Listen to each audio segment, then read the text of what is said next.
Hello everyone, welcome to the video. So చాలా మందికి IAS officer అవ్వాలనేది ఒక డ్రీమ్. చాలా మంది ఐఏఎస్ ఆఫీసర్ ఎందుకు అవ్వాలనుకుంటున్నారు అని అడిగితే I want to serve my society అని చెప్పి అంటూ ఉంటారు కదా.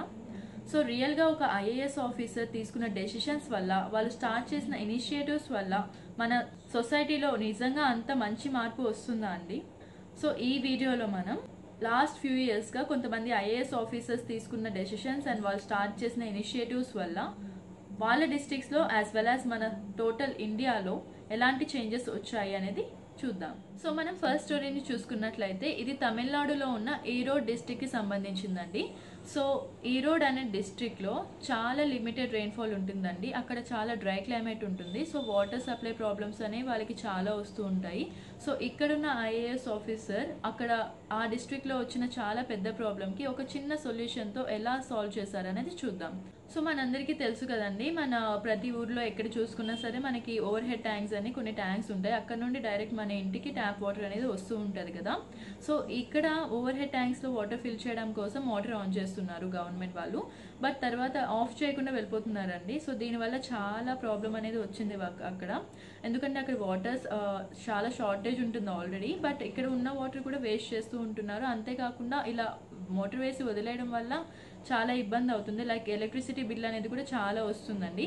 సో ఇలాంటి ప్రాబ్లం వల్ల అక్కడ almost 74 million litres per day water కావాలండి అక్కడ రూరల్ హౌస్ హోల్డ్స్ మొత్తానికి. But only 40 to 55 million litres per డేనే సప్లై చేయగలుగుతున్నారు. రిమైనింగ్ వాళ్ళంతా ఉమెన్ ఎక్కడికో వెళ్ళి తెచ్చుకోవాల్సి వస్తుంది. చాలా బర్డెన్ అయిపోతుంది వాళ్ళకి. సో ఇక్కడ మనం చూసుకున్నట్లయితే ఈ ప్రాబ్లమ్ని మన ఐఏఎస్ ఆఫీసర్ ఒకళ్ళు ఉన్నారండి. ఆయన ఐఐటి ఖరగ్పూర్లో డ్యూయల్ డిగ్రీస్ ఉన్నాయి ఆయనకి. So he is Rajagopal Sunkara. So ఈయన ఏం చేశారంటే టెక్నాలజీని యూజ్ చేసి ఒక ఇన్నోవేటివ్ సొల్యూషన్ని కనిపెట్టారు. అదేనండి, మన ఇంట్లో మోటార్ వేసి మర్చిపోతూ ఉంటాం కదా, దానికోసం మనం ఒక సెన్సార్స్ అనేవి పెట్టుకుంటాం కదా, లైక్ ఆటోమేటిక్గా ఆఫ్ అయిపోతుంది అదే ఫిల్ అవగానే వాటర్. అలాంటిదే ఒక ఐఓటీ డివైజెస్ అండి. ఇది మన ఇళ్లలో పెట్టుకునే సెన్సార్స్లా కాదు, బట్ ఐఓటీ డివైస్. సో ఈ ఐఓటీ డివైజెస్ అనేవి చాలా స్పెషల్ అండి. ఎందుకంటే ఇవి జస్ట్ మోటార్ ఆఫ్ చేయడమే కాదు ట్యాంక్ ఫుల్ అయిపోయాక, బట్ ఇవి గ్రౌండ్ వాటర్ లెవెల్ ఎంత ఉంది as well as over head ట్యాంక్లో వాటర్ లెవెల్ ఎంత ఉంది, లైక్ ఇలా రియల్ టైం డేటా అనేది కూడా ఇస్తుందండి. ఈ ఐఓటీ డివైజెస్ ఇన్స్టాల్ చేసిన తర్వాత చాలా బెనిఫిట్స్ వచ్చాయి. ఆ ఈరోడ్ డిస్ట్రిక్ట్లో వాళ్ళకున్న వాటర్ సప్లై షార్టేజెస్ అన్నీ క్లియర్ అయిపోయాయండి ఈ ఒక్క చిన్న ఇన్స్టాల్మెంట్తో. అంతేకాకుండా వాళ్ళకి ఆల్మోస్ట్ 40% ఆఫ్ ఎలక్ట్రిసిటీ సేవ్ అయిందండి. ఈ చిన్న ఇనిషియేటివ్ వల్ల చాలామంది రూరల్ హౌస్ హోల్డ్స్లో వాటర్ సప్లై షార్టేజెస్ అనేవి తగ్గిపోయాయి. అంతేకాకుండా ఉమెన్కి కూడా బర్డెన్ తగ్గిపోయిందండి. As well as 40% of electricity bill అనేది తగ్గింది. సో ఇలాగా చూసి ఈ డిస్ట్రిక్ట్ని చూసి వేరే డిస్ట్రిక్ట్ వాళ్ళు కూడా ఇన్స్టాల్ చేసుకున్నారండి. సో అలా నేర్చుకున్నారు. అంతేకాకుండా వీళ్ళకి టెక్నాలజీ అంటే ఎంత ఇంపార్టెంట్ అనేది కూడా తెలిసింది. సో ఒక ఐఏఎస్ ఆఫీసర్ ఒక చిన్న సొల్యూషన్తో ఎంత పెద్ద చేంజ్ తీసుకొచ్చారో చూడండి. సో మనం సెకండ్ స్టోరీ చూసుకున్నట్లయితే ఇది కూడా తమిళనాడుకి చెందిన తిరువల్లూర్ అనే డిస్ట్రిక్ట్కి సంబంధించిందండి. సో మనందరికీ తెలుసు వెట్లాండ్స్ అనేవి మన ఎకోసిస్టంలో ఎంత ఇంపార్టెంటో.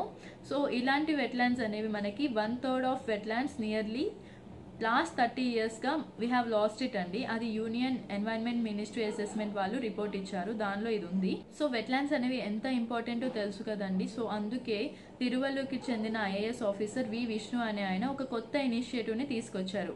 అదేంటంటే నెల్లై డిజిటల్ వాటర్ అట్లాస్ అనగానే మనకి తెలుసు మ్యాపింగ్ అని చెప్పి. సో దీనిలో ఏముంటాయంటే documents and maps of different water bodies అనేవి ఉంటాయన్నమాట. ఆ డిస్ట్రిక్ట్కి చెందిన ప్రతి water body as well as ప్రతి ఒక్క వెట్లాండ్ ఆ పర్టికులర్ యాప్లో ఉంటుంది. సో అంతేకాకుండా నెల్లై నీరువలం.in అనే ఒక వెబ్సైట్ని కూడా క్రియేట్ చేశారండి. ఈ వెబ్సైట్లో ఈ particular 1200 above water bodies and wetlands యొక్క ఇన్ఫర్మేషన్ అండ్ డేటా మొత్తం ఉంటుందండి.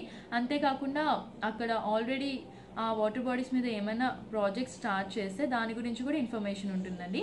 సో మనం ఈ ఇనిషియేటివ్ నుండి 2 special థింగ్స్ని నేర్చుకోవచ్చండి. First one is community participation. So ఇక్కడ వీళ్ళ గోల్ ఏంటంటే maximum number of water bodies are వెట్లాండ్స్ని వీళ్ళు రీస్టోర్ చేయాలనుకుంటున్నారు. దీనికోసం ఆల్మోస్ట్ 2000+ వాలంటీర్స్ రిజిస్టర్ అయ్యారండి. అంతేకాకుండా ఇక్కడ ఫండ్స్ కూడా ఇచ్చేది ఎవరో గవర్నమెంటో లేకపోతే విలేజ్ పంచాయతో కాదండి. మనం ఫస్ట్ స్టోరీలో చూసుకున్నట్లయితే వాళ్ళకి ఫండ్స్ IoT డివైజెస్ ఇన్స్టాల్ చేశారు కదా, దానికోసం ఫండ్స్ అయితే వాళ్ళు విలేజ్ పంచాయత్ నుండి తీసుకున్నారు. బట్ ఇక్కడ అలా కాదు, NGOs, ఇండస్ట్రీస్ ఇలా వాలంటీర్గా ఫండ్స్ ఇచ్చే వాళ్ళ దగ్గర ఫండ్స్ కలెక్ట్ చేశారు, ఏ గవర్నమెంట్ దగ్గర తీసుకోలేదు. So these 2 are special things అండి. సో దీనివల్ల వాళ్ళు ఆల్మోస్ట్ చాలా వాటర్ బాడీస్ని అండ్ యాజ్ వెల్ యాజ్ వెట్లాండ్స్ని రిస్టోర్ చేయగలిగారు.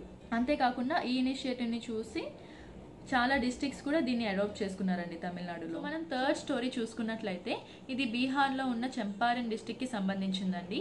సో చంపారన్లో east Champaran and west Champaran అని 2 డిస్ట్రిక్ట్స్ ఉంటాయి. దానిలో మనం ఈస్ట్ చంపారన్ గురించి చెప్పుకుంటున్నాం. సో ఇది ఎప్పుడు జరిగిందంటే 8th May 2021. మనకు అందరికీ తెలుసు ఆ టైంలో COVID-19 సెకండ్ వేవ్ అనేది చాలా హైలో ఉంది. సో ఈ పీక్ స్టేజ్లో ఆక్సిజన్ డిమాండ్ అనేది చాలా ఎక్కువ ఉంది. ఆక్సిజన్ సిలిండర్ సప్లై అనేది షార్టేజ్ వచ్చి చాలా మంది ప్రాణాలు కూడా పోయాయి.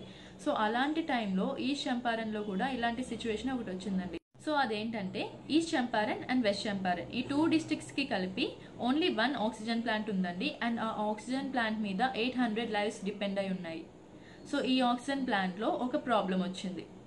అదేంటంటే అక్కడ ఆక్సిజన్ ప్లాంట్ నుండి ఆక్సిజన్ సప్లై చేసే షాఫ్ట్ ఉంటుంది కదా, లైక్ పంప్ లాగా ఒకటి ఉంటుంది కదండి, అది రిపేర్ వచ్చింది. సో దానివల్ల ఆల్మోస్ట్ 800 లైవ్స్ అనేవి ప్రాణాలు కోల్పోయే స్టేజ్లో ఉన్నారు హాస్పిటల్స్లో. సో ఆ ప్రాబ్లం వచ్చినప్పుడు అక్కడ ఉన్న వాళ్ళు కపిల్ అశోక్ షిర్సత్ అనే IAS ఆఫీసర్, అంటే ఈస్ట్ చంపారన్ యొక్క IAS ఆఫీసర్కి కాల్ చేశారండి.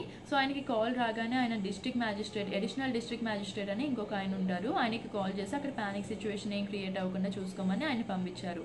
అండ్ అలాంటి సిచ్యువేషన్లో కూడా ఆయన మైక్రో మేనేజ్మెంట్ చేయడం వల్ల ఆల్మోస్ట్ 800 లైవ్స్ అనేవి అక్కడ సేవ్ అయ్యాయండి. సో ఇక్కడ ఆయన ఫస్ట్ ఆఫ్ ఆల్ ఏం చేశారంటే ఎవరికైతే రిక్వైర్మెంట్ ఎక్కువగా ఉందో వాళ్ళ కోసం ఆక్సిజన్ సిలిండర్స్ ఎలా అయినా తెప్పించాలని చెప్పి ఆయన ఈవెన్ లోకల్ వెండర్స్ దగ్గర నుండి కూడా ఆక్సిజన్ సిలిండర్స్ కొనుక్కున్నారండి.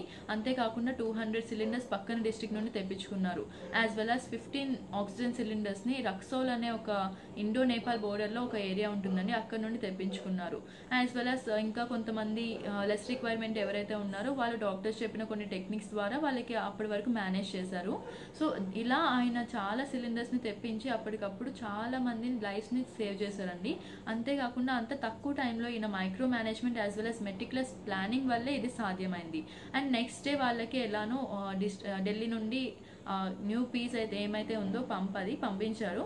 సో అది మళ్ళీ క్రాఫ్ట్ అనేది అరేంజ్ చేసుకొని సో మళ్ళీ ఆ ఆక్సిజన్ ప్లాంట్ అనేది ఫంక్షన్ చేయడం స్టార్ట్ చేసింది. సో ఇలాంటి క్రూషియల్ టైంలో ఎలా ప్లానింగ్ చేయాలనేది కూడా మనం ఈయన చూసి నేర్చుకోవచ్చు. సో మనం 4th స్టోరీ చూసుకున్నట్లయితే కనుక ఇది తెలంగాణలో ఉన్న రాజన్న సిరిసిల్ల డిస్ట్రిక్ట్కి సంబంధించిందండి. సో మనందరికీ తెలుసు రాజన్న సిరిసిల్ల డిస్ట్రిక్ట్లో ఎంత వాటర్ స్కేసిటీ ఉంటుందని. లైక్ అక్కడ ఉన్న అగ్రికల్చర్కైనా ఇండస్ట్రీస్కైనా వాటర్ స్కేసిటీ చాలా ఉంటుందండి. ఈవెన్ డ్రింకింగ్ వాటర్ యాక్సెస్ కూడా చాలా తక్కువ ఉంటుంది అక్కడ. సో వాళ్ళకి ఎప్పుడు అక్కడ ఉన్న కలెక్టర్ దేవరకొండ కృష్ణ భాస్కర్ ఈయనకి ఎప్పుడు hundreds of grievances వస్తూ ఉంటాయి. లైక్ వాళ్ళు వాటర్ ట్యాంక్స్ పెట్టించండి అని డిమాండ్ చేస్తూ ఉంటారు. అంతేకాకుండా రివర్స్ ఆస్మోసిస్ కన్స్ట్రక్షన్ లైక్ ప్లాంట్ని ఒకటి కన్స్ట్రక్ట్ చేయమని, అంతేకాకుండా ఇంకా రిజర్వాయిస్ as well as water storage over head రిజర్వాయిస్ అనేవి కట్టించమని చాలా మంది అడుగుతూ చాలా గ్రీవెన్సెస్ వస్తూ ఉన్నాయండి. ఆయనకి కంప్లైంట్స్ చాలా వస్తున్నాయి ఇలా. సో ఈయన ఫస్ట్ ఆఫ్ ఆల్ ఏం చేశారంటే చిన్నగానే స్టార్ట్ చేశారండి. లైక్ స్మాల్ మెజర్స్ తీసుకున్నారు. లైక్ ట్యాంక్స్ని అప్గ్రేడ్ చేయడం కానీ, పైప్డ్ వాటర్ సిస్టమ్స్ని పెట్టించడం కానీ, అంతేకాకుండా కొన్ని ల్యాండ్ ఎక్వైజేషన్ ఫర్ రిజర్వాయిస్ ఇది కూడా చేశారు. లైక్ రిజర్వాయిస్ కట్టించడానికి కొన్ని ల్యాండ్ అనేది ఎక్వైర్ చేశారు. సో ఇలా ఆయన 2 to 3 రిజర్వాయిస్ కూడా కట్టించారండి ఈ పర్టికులర్ డిస్ట్రిక్ట్లో. సో అంతేకాకుండా మిషన్ భగీరథ అనే ఈ ప్రాజెక్ట్ ద్వారా ఎవ్రీ స్మాల్ హ్యామ్లెట్కి కూడా క్లీన్ డ్రింకింగ్ వాటర్ అనేది వెళ్ళేలా చూసుకున్నారండి. సో ఈయన ఒక యూనిక్ ఇనిషియేటివ్ని కూడా స్టార్ట్ చేశారు. అదేంటంటే గుడి చెరువు అనే ఇనిషియేటివ్ని ఒకటి స్టార్ట్ చేశారండి. దీని ద్వారా ఏంటంటే టెంపుల్ ల్యాండ్స్ని కొన్ని ఎక్వైర్ చేసుకొని అక్కడ ట్యాంక్స్ అనేవి బిల్డ్ చేస్తారు. అండ్ అక్కడ పాండ్స్ కూడా బిల్డ్ చేసి అక్కడ వాటర్ రీస్టోర్ అనేది చేస్తారు. సో దాని ద్వారా మనకి అక్కడ ఉన్న లోకల్ పీపుల్ కూడా ఈవెన్ వాటర్ స్కేసిటీ లేకుండా ఉంటుందండి. ఈయన చేసిన ఇనిషియేటివ్స్ వల్ల ఆల్మోస్ట్ 6 meters వరకు వాటర్ టేబుల్ అనేది అక్కడ ఇంక్రీజ్ అయిందండి. లైక్ అది ఒకప్పుడు చాలా వాటర్ స్కేసిటీ రీజన్, బట్ ఇప్పుడు అక్కడే 6 meters వరకు వాటర్ లెవెల్ అనేది ఇంక్రీజ్ అయింది ఈయన తీసుకున్న మెజర్స్ వల్ల కేవలం. సో ఇది మనం చెప్పొచ్చు ఇట్స్ ఎ బిగ్ థింగ్ అండి. సో అంతేకాకుండా ఈ పర్టికులర్ వాటర్ మేనేజ్మెంట్ మెజర్స్ ఏమైతే ఉన్నాయో అవి లబాస్నాలో కూడా కరికులంలో కూడా ఇంక్లూడ్ చేశారండి. లైక్ వాళ్ళ టెక్స్ట్ బుక్స్లో కూడా అక్కడ ఇంక్లూడ్ చేశారు. సో అంత బిగ్ థింగ్ అండి ఇది. సో మనం 5th స్టోరీ చూసుకున్నట్లయితే ఇది సౌత్ త్రిపురకి చెందిన డిస్ట్రిక్ట్ మ్యాజిస్ట్రేట్ సాజు వహీద్కి చెందిందండి. సో ఇక మనందరికీ తెలుసు మన ఇండియాలో చైల్డ్ మ్యారేజెస్ ఎంత ప్రివిలెంటో. లైక్ రాజస్థాన్ చూసుకున్న, వెస్ట్ బెంగాల్ చూసుకున్న, ఈవెన్ త్రిపుర చూసుకున్న చాలా చైల్డ్ మ్యారేజెస్ అనేవి జరుగుతూ ఉంటాయండి ఇక్కడ. సో ఇక్కడ సౌత్ త్రిపురలో కూడా అదే పరిస్థితి. సాజు వహీద్ ఆయన ఏం చేశారంటే అక్కడ చాలా మంది 6 to 10 క్లాసెస్లో గర్ల్స్ ఎవరైతే ఉన్నారో వాళ్ళందరూ చాలా డ్రాప్ అవుట్స్ అయి ఉన్నారు.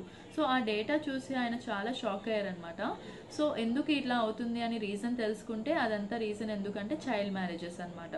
సో ఎవరైతే పిల్లలు 6 to 10 వస్తారో ఆ ఏజ్లో 6 to 10 క్లాస్ అంటే వాళ్ళకి 13 to 14 ఇయర్స్ అట్లా ఉంటాయి కదండి. ఎవరైతే ప్యూబర్టీ ఏజ్కి వస్తారో వాళ్ళకి మ్యారేజ్ చేసేస్తూ ఉన్నారు. సో దానివల్ల వాళ్ళు చదువుకోకుండా స్కూల్ నుండి వెళ్ళిపోతూ ఉన్నారు చాలామంది. సో ఈ విషయం ప్రివెంట్ చేయడానికి ఆయన ఒక ఇనిషియేటివ్ని తీసుకున్నారు. అదేంటంటే బాలికా మంచ్ క్లబ్. సో ఈ క్లబ్లో ఎవరుంటారంటే ఒక చైర్పర్సన్ ఉంటారు. ఆవిడ కూడా ఫీమేల్ టీచర్ అనమాట. సో ప్రతి స్కూల్లో ఇలా ఒక క్లబ్ అనేది పెడతారు. బాలికా మంచ్ అనే క్లబ్ ఒకటి పెడతారు. అది కూడా 6 to 10 క్లాసెస్ ఎవరైతే ఉన్నారో ఆ పిల్లల కోసమే అనమాట. సో ఇక్కడ ఏమైందంటే బాలికా మంచ్ అనే ఒక క్లబ్లో ఒక చైర్మన్ ఉంటారు. ఆవిడ స్కూల్ టీచర్, ఫీమేల్ టీచర్ ఒకళ్ళు ఉంటారు. అండ్ ఫీమేల్ స్టూడెంట్ ఒక ఆమె అటెండెన్స్ మొత్తం వేసుకుంటూ ఉంటుందన్నమాట. లైక్ 6 to 10 క్లాసెస్లో ఎవరైతే వస్తున్నారో గర్ల్స్ అందరూ సరిగా వస్తున్నారా లేకపోతే ఎవరైనా ఆబ్సెంట్ అయ్యారా అని ఒక అమ్మాయి చూస్తూ ఉంటుంది. సో ఎవరైనా ఒకవేళ మోర్ దాన్ 1 week ఆబ్సెంట్ అయ్యారనుకోండి, ఈమె వెళ్ళి వెంటనే ఆ చైర్మన్కి రిపోర్ట్ చేస్తుంది. ఆ రిపోర్ట్ చేయగానే ఆవిడ చాలా మందితో కలిసి వెళ్ళి ఆ పర్టికులర్ ఎవరైతే ఆబ్సెంట్ అయ్యారో వాళ్ళ ఇంటికి వెళ్ళి అసలు ఏం జరుగుతుందో చూస్తారు. ఒకవేళ ఫోర్స్డ్ చైల్డ్ మ్యారేజ్ కనుక జరుగుతూ ఉంటే వాళ్ళు అప్పటికప్పుడు లీగల్ యాక్షన్ తీసుకుంటారండి. లేకపోతే ఫ్యామిలీనైనా కన్విన్స్ చేసి మళ్ళీ ఆ చైల్డ్ని ఎవరైతే ఉన్నారో వాళ్ళని మళ్ళీ స్కూల్కి తీసుకురావడానికి ట్రై చేస్తారు. ఇలా ఆల్మోస్ట్ వాళ్ళు 90 చైల్డ్ మ్యారేజెస్ని స్టాప్ చేశారండి. ఎందుకంటే టైంకి వాళ్ళు వెళ్ళడం వల్ల 90 చైల్డ్ మ్యారేజెస్ అనేవి ఆగిపోయాయి. అండ్ ఆ పిల్లలందరూ ప్రెసెంట్ ఇప్పుడు చదువుకోవడానికి వస్తున్నారు. సో ఇలానే ఆయన 150 స్కూల్ క్లబ్స్ అనేది స్టార్ట్ చేశారండి. ఆయన డిస్ట్రిక్ట్లోనే చాలా స్కూల్స్లో ఇలా బాలికా మంచ్ క్లబ్స్ అని పెట్టారండి. దీని ద్వారా చాలా చైల్డ్ మ్యారేజెస్ అనేవి ఆగిపోయాయి. సో ఇలా ఒక పాజిటివ్ చేంజ్ అనేది తీసుకొచ్చారండి ఆ చిన్న ఇనిషియేటివ్తో. సో మనం చూసాం కదా, ఇలా చాలా మంది ఐఏఎస్ ఆఫీసర్ స్టోరీస్ మనకి చాలా ఇన్స్పైరింగ్గా ఉంటాయి. యాజ్ వెల్ యాజ్ వాళ్ళు ఎంత మంచి చేంజ్ తీసుకురాగలరు మన సొసైటీలో అనేది కూడా మనం ఈ వీడియోలో చూసాం కదా. I think this video has inspired you a lot. Thanks for watching.